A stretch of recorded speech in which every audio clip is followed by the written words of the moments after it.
brings us to the types of goods. What are the various types of goods that people can have a demand on? We have what we call the normal goods, the inferior goods, and also the given goods.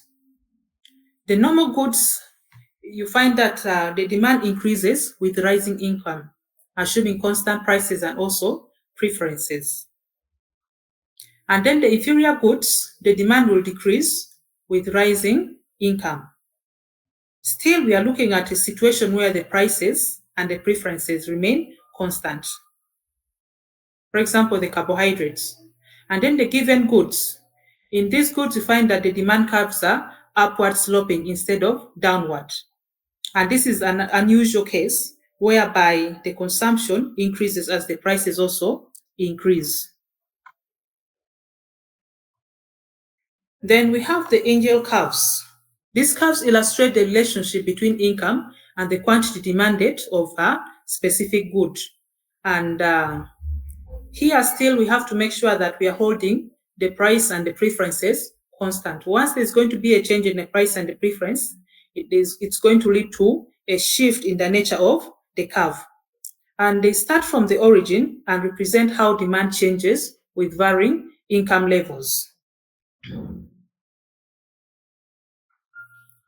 Then the income and substitution effects.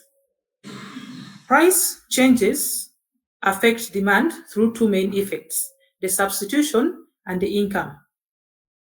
You find that the substitution effect occurs as the consumers switch to cheaper goods when prices rise. Like we talked about two similar goods, but one is cheaper than the other. So once the one that is original or more expensive is not in the reach, you find that people are going to choose the cheaper good that can still provide the same value as the other original and more expensive good. And then the income also, as the income rises, there's going to be a change in purchasing power due to price fluctuations. The higher the income, the higher the accessibility and the ability to obtain certain goods, even if they're highly priced. And for the normal goods, you find that these effects reinforce each other, leading to a downward sloping demand curve.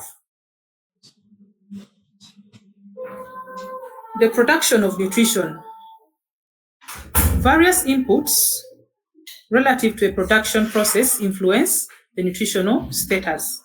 For example, factors such as energy intake, the protein consumption, micronutrient intake will have various impacts on the nutritional outcomes. And as a nutritionist, you have to think about how you can make contributions to these factors in order for you to inform nutrition interventions and develop better policies. Nutritional choices will depend on the current needs that may prioritize calorie intake over nutrient quality. You find that what people can afford is what they are going to buy, regardless of the nutritional quality. And the household's investment in nutrition is also influenced by time preferences and economic policies, which must consider the dynamic nature of these choices. The cultural factors, such as the religious beliefs, the cultural norms, and the social preferences, will also play a very significant role in shaping food choices. You find that a community that believes that eating chicken is not good for women, these people are going to have, the women are going to have compromised nutrition in terms of the nutritional value of the chicken. And then also dietary restrictions and preferences based on culture and spirituality can vary depending on different societies. Every society has its own beliefs and its own preferences and dietary restrictions.